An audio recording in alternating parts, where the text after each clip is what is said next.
Hi friends, എല്ലാവർക്കും നമ്മുടെ പുതിയൊരു വീഡിയോയിലേക്ക് വീണ്ടും സ്വാഗതം. സിന്ധു ആണ്. ഇന്ന് ഞാനിവിടെ തയ്യാറാക്കിയിട്ട് എടുക്കാനായിട്ട് പോകുന്നത് ചോള ദോശയാണ് കേട്ടോ. അപ്പോൾ നല്ല ക്രിസ്പി ആയിട്ടുള്ള നല്ല ടേസ്റ്റി ആയിട്ടുള്ളൊരു ദോശയാണ്. അപ്പോൾ നമുക്കൊരു ചോള ദോശ എങ്ങനെയാണ് തയ്യാറാക്കിയിട്ട് എടുക്കാമെന്ന് നോക്കാം. ഈ ഒരു ദോശ തയ്യാറാക്കിയിട്ട് എടുക്കാനായിട്ട് ഒരു ബൗളിൽ ഞാൻ 2 കപ്പ് പച്ചരിയാണ് ഇട്ട് കൊടുക്കുന്നത്. അപ്പോൾ ഈ ഒരു പച്ചരിയൊക്കെ ഇട്ട് കൊടുത്തതിന് ശേഷം നമുക്ക് ഇതൊന്ന് മാറ്റി വയ്ക്കാം. അടുത്തതായിട്ട് ഒരു ബൗളിലേക്ക് 1/2 കപ്പ് ഉഴുന്നുപരിപ്പ് ഇട്ട് കൊടുക്കാം. കൂടെ തന്നെ 1/4 ടീസ്പൂൺ ഉലുവ കൂടെ ഇട്ടിട്ട് ഇതും കൂടെ ഒന്ന് മാറ്റി വയ്ക്കാം. ഇനി ഇതിലേക്ക് ഞാനൊരു 1/4 കപ്പോളം ചോളം കൂടെ എടുത്തിട്ടുണ്ട് കേട്ടോ. അതൊരു ബൗളിലേക്ക് ഇട്ട് കൊടുക്കാം. നല്ല ഡ്രൈ ആയിട്ടൊക്കെ കിട്ടണ ചോളം ഉണ്ടല്ലോ, ആ ഒരു ചോളമാണ് ഈ ഒരു ദോശയ്ക്ക് ഞാനിവിടെ എടുത്തിട്ടുള്ളത്.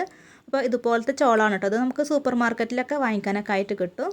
ഇനി ഇതെല്ലാം കൂടെ നന്നായിട്ടൊന്ന് കഴുകി കൂടെ എടുക്കാം. ഇത് നല്ലോണം കഴുകിയെടുത്തതിന് ശേഷം പിന്നെ നമുക്കിത് 6 മണിക്കൂറോളം വെള്ളത്തിലൊക്കെ ഇട്ടിട്ട് കുതിർക്കാനായിട്ട് മാറ്റി വെക്കണം. അപ്പോൾ ഈ ഒരു ചോളം കുതിർന്നിട്ടൊക്കെ വരാൻ ഒരുപാട് സമയം എടുക്കും കേട്ടോ. കുറേ നേരം പിടിക്കും ഈ ഒരു ചോളം ഒന്ന് കുതിർന്നിട്ട് വരാനായിട്ട്. അപ്പോൾ നിങ്ങൾക്ക് വേണമെങ്കിൽ ഈ ഒരു അരിയും ഉഴുന്നൊക്കെ ഇത് അരക്കണക്കായും ഒരു 2-3 മണിക്കൂർ മുന്നേ വെള്ളത്തിലൊക്കെ ഇട്ട് വെച്ചാലും മതി. ചോളം ആദ്യം വെള്ളത്തിലിട്ട് വെക്കണം കേട്ടോ. അപ്പോൾ ഞാനിപ്പോൾ ഇത് വീഡിയോ എടുക്കണ കാരണം എല്ലാം ഒരുമിച്ചിട്ട് തന്നെ അങ്ങ് കഴുകിയിട്ട് വെള്ളത്തിലൊക്കെ ഇട്ട് വയ്ക്കുകയാണ്.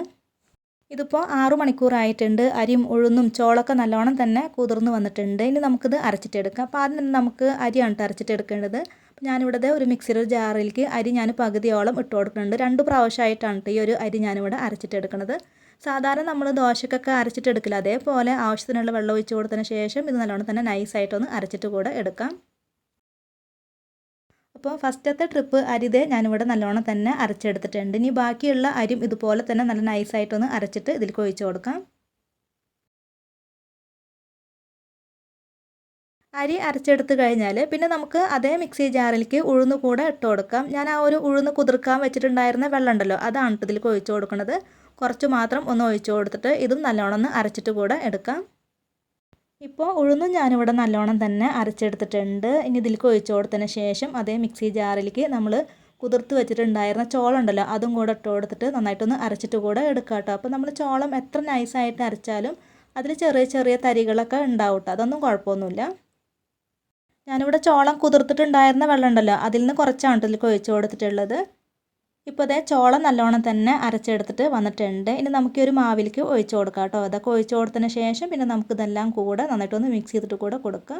അപ്പോൾ ഈ ഒരു മാവിന് ചെറിയൊരു മഞ്ഞ കളറൊക്കെ ഉണ്ടാവും കേട്ടോ. ആ ഒരു ചോളത്തിൻ്റെ ഒരു കളറൊക്കെ ഉണ്ടാവും. പിന്നെ ദോശ ഉണ്ടാക്കിയിട്ട് എടുക്കുമ്പോഴും ചെറിയൊരു മഞ്ഞ കളറിലാണ് ഉണ്ടാവുക. ഇത് നല്ലോണം ഒന്ന് മിക്സ് ചെയ്തിട്ട് എടുത്ത് കഴിഞ്ഞാൽ പിന്നെ നമുക്കിതിലേക്ക് പാകത്തിനുള്ള ഉപ്പ് കൂടെ ചേർത്ത് കൊടുക്കാം കേട്ടോ. അപ്പോൾ ഞാനത് തലേദിവസമാണ് ഈ ഒരു മാവൊക്കെ റെഡിയാക്കിയിട്ട് എടുക്കുന്നത്. രാവിലെയാണ് കേട്ടോ ഈ ഒരു ദോശ തയ്യാറാക്കിയിട്ട് എടുക്കാനായിട്ട് പോകുന്നത്. അപ്പോൾ ഞാൻ രാത്രി തന്നെ ഉപ്പൊക്കെ ഇട്ട് കൊടുക്കാറുണ്ട്. അതിപ്പോൾ സാധാ ഇഡ്ഡലിയും ദോശ ആയാലും ശരി കേട്ടോ, ഞാൻ രാത്രി തന്നെ ഉപ്പൊക്കെ ചേർത്തിട്ടാണ് റെഡിയാക്കിയിട്ടൊക്കെ വെക്കാറ്. രാവിലെയൊക്കെ ആകുമ്പോഴേക്കും നല്ലോണം തന്നെ ഈ ഒരു മാവൊക്കെ പുളിച്ചിട്ടൊക്കെ കിട്ടും കേട്ടോ. അപ്പോൾ തലേദിവസം തന്നെ ഉപ്പൊക്കെ ഇട്ട് കൊടുക്കാം. പിന്നെ ഇതുപോലെ വേണം കേട്ടോ നമുക്കൊരു മാവ് കിട്ടാനായിട്ട്. നമ്മൾ സാധാരണ ദോശയൊക്കെ ഉണ്ടാക്കിയിട്ട് എടുക്കാനായിട്ട് അരച്ചെടുക്കില്ല, അതേപോലെ തന്നെ വേണം ഈ ഒരു മാവും നമുക്ക് കിട്ടാനായിട്ട്. അപ്പോൾ ഇത്ര മതി. ഇനി നമുക്കിത് അടച്ച് വെച്ചിട്ട് ഒരു 8 മണിക്കൂറോളം ഒന്ന് റെസ്റ്റ് ചെയ്യാനായിട്ട് മാറ്റി വയ്ക്കാം കേട്ടോ. അപ്പോൾ ഞാൻ നേരത്തെ പറഞ്ഞു ഞാനിത് തലേദിവസമാണ് അരച്ചിട്ട് എടുക്കണതെന്ന്. അപ്പോൾ പിറ്റേ ദിവസം രാവിലെ ഉണ്ട് ഒരു മാവ് നമ്മൾ എടുക്കാനായിട്ട് പോണത്. 8 മണിക്കൂറിന് ശേഷത്തെ മാവൊക്കെ നല്ലോണം തന്നെ പുളിച്ചിട്ട് പൊങ്ങി വന്നിട്ടുണ്ട്. അപ്പോൾ ഇത്ര മതി കേട്ടോ. ഇനി നന്നായിട്ടൊന്ന് മിക്സ് ചെയ്ത് കൊടുത്തതിന് ശേഷം നമുക്ക് എളുപ്പം തന്നെ ദോശയൊക്കെ തയ്യാറാക്കിയിട്ട് എടുക്കാവുന്നതാണ്. അപ്പോൾ ഈ ഒരു സമയത്ത് നിങ്ങൾക്ക് നല്ല തിക്കായിട്ടൊക്കെ തോന്നുന്നുണ്ടെങ്കിൽ ഒരു അല്പം വെള്ളമൊക്കെ ഒഴിച്ച് കൊടുത്തിട്ട് ഒന്ന് ലൂസാക്കിയിട്ട് കൂടെ എടുക്കാം. ദോശ റെഡിയാക്കിയിട്ട് എടുക്കാനായിട്ട് ഞാനിവിടെ തവ നല്ലോണം തന്നെ ചൂടാക്കിയിട്ട് എടുത്തിട്ടുണ്ട്. ഇനി ഇതിലേക്ക് നമുക്ക് ഓരോ തവി മാവ് ഒഴിച്ചിട്ട് ഇതുപോലെ ഒന്ന് പരത്തിയിട്ട് കൂടെ എടുക്കാം.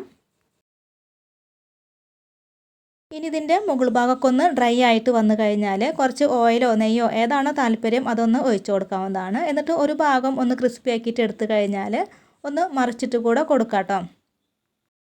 നല്ല ക്രിസ്പി ആയിട്ടുള്ള ചോളദോശ ഇവിടെ റെഡി ആയിട്ട് വന്നിട്ടുണ്ട്. ഈ ഒരു മാവ് കൊണ്ട് നമുക്ക് നമ്മൾ സാധാരണയൊക്കെ ഉണ്ടാക്കുന്ന മസാല ദോശ ഉണ്ടല്ലോ, അതും തയ്യാറാക്കിയിട്ട് എടുക്കാവുന്നതാണ്. അപ്പോൾ തീർച്ചയായിട്ടും എല്ലാവരും ഒന്ന് ട്രൈ ചെയ്ത് നോക്കുക കേട്ടോ. ചെറിയൊരു മഞ്ഞ കളറോട് കൂടിയിട്ടുള്ള നല്ല ടേസ്റ്റി ആയിട്ടുള്ളൊരു ദോശയാണ്. അപ്പോൾ ട്രൈ ചെയ്ത് നോക്കുക. വീഡിയോ എല്ലാവർക്കും ഇഷ്ടമായിട്ടുണ്ട് എന്ന് കരുതുന്നു. അപ്പോൾ എല്ലാവരും ഒന്ന് ലൈക്ക് ചെയ്യുക, ഷെയർ ചെയ്യുക, കമൻറ്റ് ചെയ്യുക. നമ്മുടെ ഒരു ചാനൽ സബ്സ്ക്രൈബ് ചെയ്യാതെ കാണുന്ന കൂട്ടുകാർ ആരെങ്കിലും ഉണ്ടെങ്കിൽ ചാനൽ ഒന്ന് സബ്സ്ക്രൈബും കൂടെ ചെയ്യാം കേട്ടോ. പിന്നെ അടുത്ത നല്ലൊരു റെസിപ്പിയുമായിട്ട് വീണ്ടും വരാം. താങ്ക്